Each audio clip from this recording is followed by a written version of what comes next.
Hey everybody, thought I'd do a quick video about this week and just the reaction to a couple of anti-war comments and candidates or candidate that are in the news, and just the reaction to the whole situation. This video was going to be just about the Congresswoman Omar and her back and forth with Elliot Abrams, which is kind of funny, as I did a video about him laying out all the things he did in Latin America and how much of an evil bastard he is. And then this woman goes, and I mean, to be honest, she was definitely reading from notes that somebody smarter than her gave her.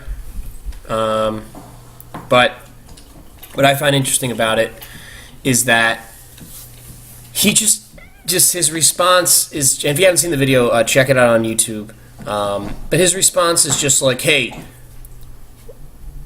ever since I left Guatemala or El Salvador, I think it was El Salvador, they've had a democracy ever since. You know, I just had to install a dictator and make sure that, you know, a couple slaughters took place, and I covered them up in the media. She brings up Omar, that exact slaughter in the El Salvadorian village that I brought up in my video and that were noted in the Intercept article that I was breaking down, and he has no reaction to it. He just doesn't even acknowledge it. He just argues with her, saying, "These are not questions I'm going to answer. This is ridiculous. You're personally attacking me." Yeah, well, you're a war criminal, so that's what she's going to do. But really, the reaction to her doing that is really what I wanted to talk about. You know, there was a couple articles that came out. One popped up on my Google phone, of course, from, I think, the Washington Post, CIA headquarters, saying, and they all wrote it up as if she embarrassed herself. Oh, what a terrible attempt to discredit Elliot Abrams, this great pillar of, you know, diplomacy.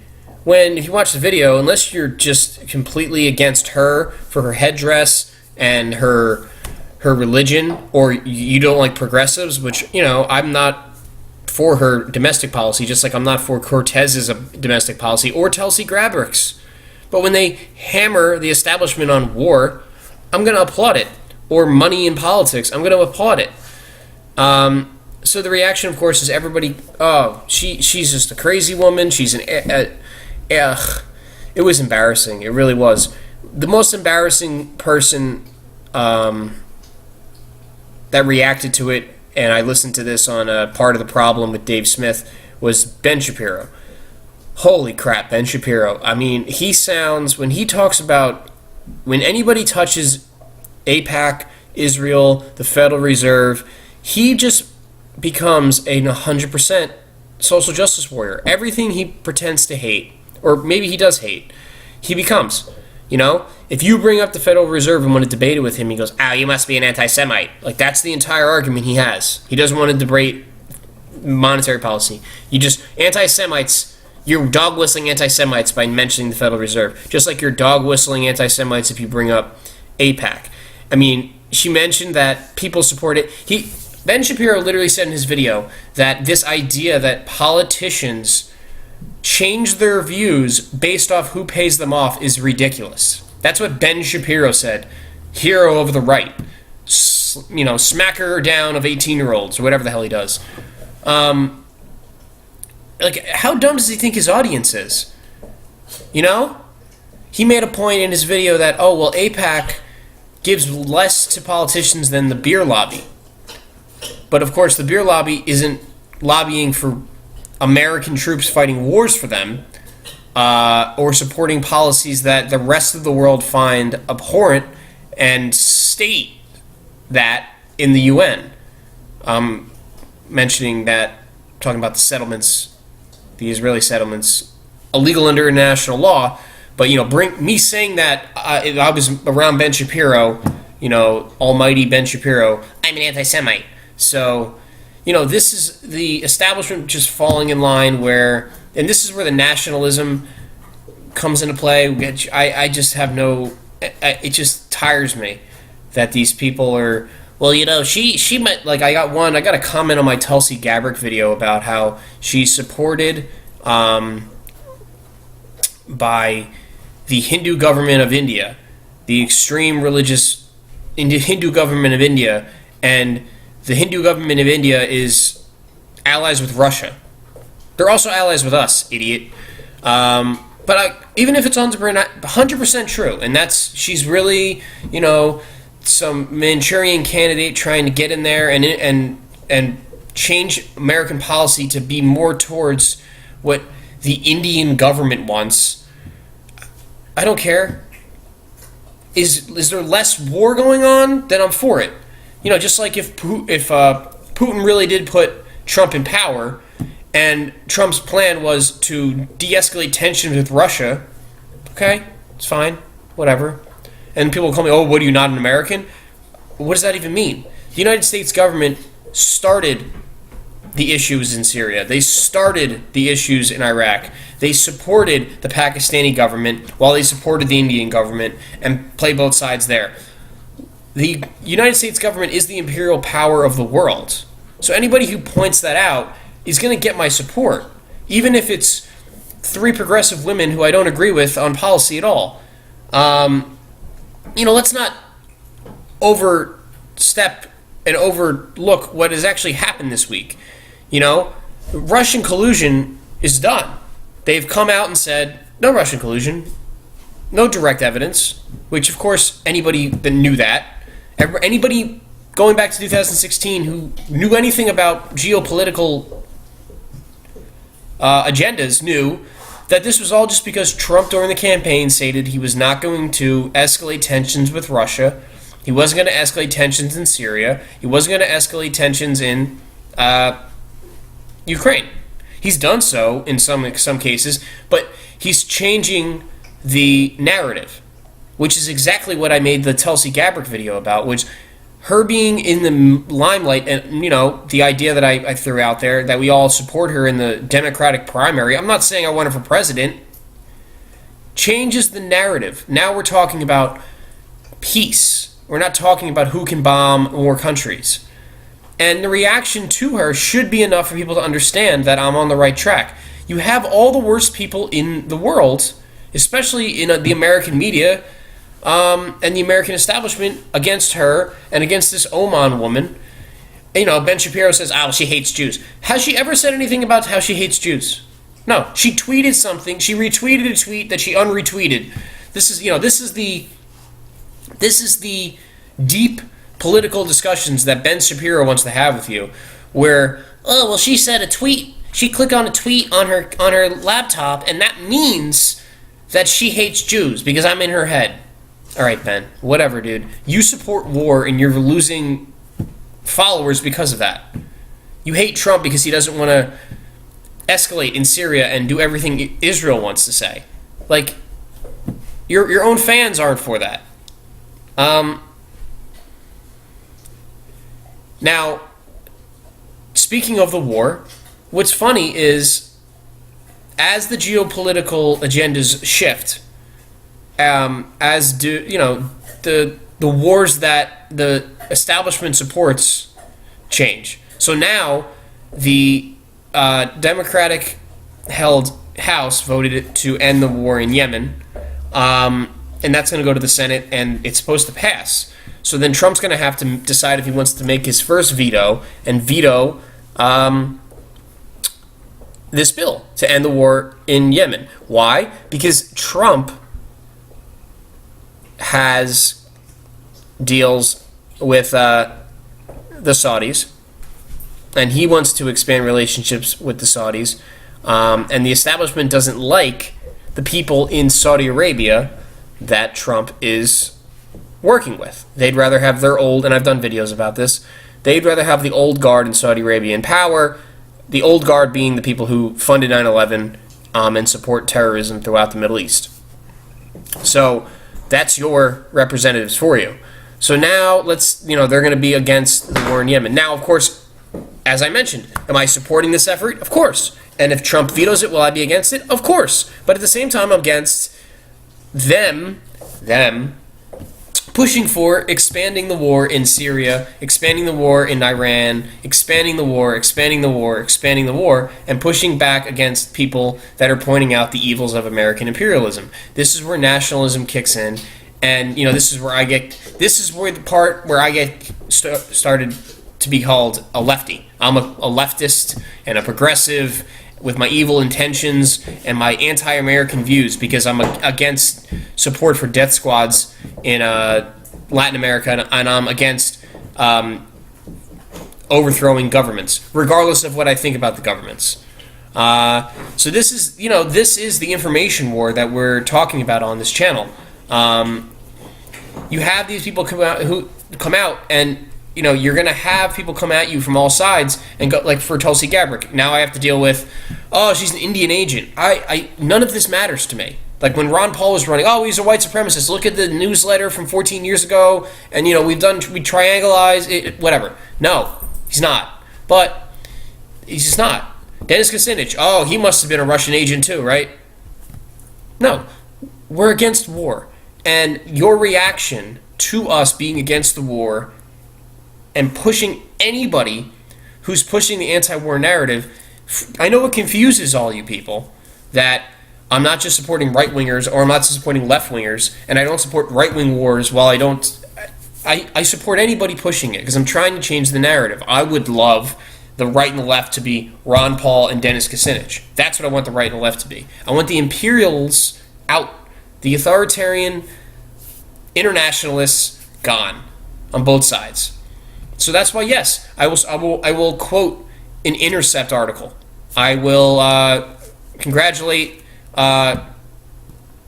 leftist journalists as long as they're pushing anti-war. Jimmy Dore's my new best friend now on YouTube. I love his shit. When he talks about minimum wage and universal basic income, I turn the channel. But the war is the worst thing that the state does. So as somebody against the state, I don't see how we're going to pick and choose our battles. And if we're doing an information war, I'm a veteran of the Ron Paul 2007 to 2012 campaign. I know what it's like when they, your guy's polling third, and on the screen they do first, second, fourth. Or he's on the screen first, second, third, and fourth, and they only talk about first, second, and fourth. I've seen it. They're doing it to Gabbard now. They're putting up, declared candidates, and she's missing. They're doing, they did a poll on MSNBC, had a poll on the screen of people who haven't declared yet. She declared, this was before she declared, and what their percentages would be. And they had Bloomberg on there with 1.5%, Joe Biden, I don't even know who else, some other people I never even heard of. I'm not a Democrat, I don't know these people. But she wasn't listed. And just like the banning of Russian websites on Facebook, when you tracked it down, the list of Russian websites that they banned were just anti-war websites on the left and the right. It's the same thing. This is what you're not allowed to talk about. We're going to try to destroy Tulsi Gabbard with her connections to extreme Hindus in India, or Ron Paul because he's a white supremacist, or people online because they're abusive and they're racist, when they're not. It's just you can't just say, I'm banning you because you're against wars. So we have to find other ways to get rid of them. And I can, in terms of the Facebook thing, I mentioned that in the previous article. Facebook partnered with the Atlantic Group, which is a think tank comprised of Henry Kissinger and other neoconservative war hawks, and they provided Facebook with a list of websites that are Russian agents. And they're all anti-war websites. And if you go on an anti-war website, it's going to sound like it's coming from the Kremlin because it's going to be systematically against all American wars. So it doesn't look that patriotic. But if you knew anything about this creation of this nation, a centralized state is supposed to be opposed by Americans. This is the entire idea of this country. We're not supposed to fight wars and go off to die for no reason. So questioning the government and the wars that we fight on behalf of other nations is the most patriotic thing you can do. So that's really all I wanted to mention. is just the kind of week that we had, and these are the kind of stories you want to watch moving forward. You don't have to. Oh, I keep getting frustrated because I talk to these people and about, and they're like, well, but Chelsea's a Democrat. I don't care. The strategic plan is let's get more anti-war discussion in the zeitgeist, in the public sphere, not have it banned from Twitter. And great, she doesn't understand math, just like this Oman woman is probably an annoying, crazy woman like Cortez is. But if you put Elliot Abrams in front of her, she beats him down. Good for her. You know what kind of courage that takes, knowing that they're going to immediately come after your political career? You have Ben Shapiro saying we need to mute her and shut her down from speaking these anti-Semitic tropes because she was dog whistling by saying that people only support Jews because they pay them. That's not what she said. She said AIPAC is the reason we fight these wars and is the reason you cannot criticize Israel. AIPAC says that. They brag about it. Jeffrey Goldberg has the famous quote where he says, "Give me a napkin and I'll get 72 signatures." Because that's where the money is. Just like every time there's a budget, certain things always get money, right? Why is that? Well, teachers' unions pay off both sides, so the Department of Education always gets new money, right? Every new war, bipartisan support. Bipartisan support for a higher military budget. Why is that? Is it because all those Congress people really, really, really care about defending this country and they really, really are concerned about missile technology? No, it's because they know where the money is. Or they're in a district that has 14 military bases and they know how to get reelected. I don't know what else to say. Other than this is going to get more and more intense as we go up to 2020. And the only thing that can kind of give us the advantage is if Trump, as president and running for re-election, comes at these people, Oman, Tulsi Gabbard, the left, these anti-war voices that I agree with on this subject. If he comes at them from the left and he doesn't go, oh, you're un-American, you have to fight these wars, America, America, America, then the entire narrative changes because then the media doesn't know where to go. What are they going to say? They're going to go, oh, we have all these crazy people, these anti-Americans running for president. We need to support somebody like Hillary Clinton or something. So we're going to be on the show tonight. I think the Decentralized News Hour is going to be 2 hours tonight from 6 to 8, on a Saturday. And I'm sure we'll bring some of this stuff up, but I just wanted to do a video real quick about what I've been following this week and the reaction. The reaction to this is really more interesting to me than the actual comments, because there's really nothing in terms of where I'm in the sphere that I roll in. There's nothing controversial about what Tulsi Gabbard said about Syria or what Omar, whatever the hell her first name is, said to Elliot Abrams or about AIPAC. These are just known things for anybody who does any research. And anybody pushing back and saying that I'm wrong or this is a conspiracy theory or it's hate speech, what I'm saying, is just doing so because they have an agenda. Because a simple research shows that this is what's going on. And we can't just bow down to people that are going to pressure you like that and say, oh, well, the facts that you're reciting are incorrect or they're hate facts. That's what Ben Shapiro's doing. He's literally talking about hate facts, and that's the right. We can't, you're not allowed to touch the Imperial Third Rail. You're not, or you're not going to get published. This is the one thing that we're not allowed to really support, is ending a war and changing the narrative from America the good, spreading democracy around the world to, no, America's going on in the world fucking people up because they're the big bad imperial power. And again, you might disagree with me, or you might think that, yeah, but if we don't do it, who else is going to do it? And my reaction always to that is, go army.gov/enlist. Go ahead. And if you have enlisted and you support American intervention and imperialism around the world, fine. I just vehemently disagree with you, and I think, sacrificing a village of women and children in a far-off country is not worth saluting the flag. You're not. I'm not going to just ignore how it gets done to just feel good when I go to a sporting event because everybody else is clapping for the American hero when his military experience is, he kicked down doors in Fallujah for 4 years when we occupied the country. I'm sorry, I feel kind of disgraceful as a nation that's what we did. I don't salute. I don't just clap and keep moving forward. I like to fix the issues that we've done as a country. And to end, the reason I have these views are because when I was 13 years old, towers got hit. Remember that? And most people just went, why do they hate us? And somebody came out, the dumbest president in history supposedly, and said, they hate us for our freedoms. And that was enough for a lot of people. I needed to find out why they hated us. And when I found out the reason they hate us is because we're over there killing their women and children and dominating their world, regardless of what you believe or feel about their society and culture, I went, maybe we should work to stop doing that so more of my own countrymen don't die. So really, I'm the nationalist. All right? I'm going to go enjoy the rest of this surprisingly nice Saturday in the Northeast over here. Cold, but nice. Take that dog out that's been wandering in the background. And I'll see you guys later around 6 p.m., hopefully, to talk about this stuff again. Check out this is going to be posted on my personal channel and also on the Information War channel. Check us out. We're doing more and more short videos.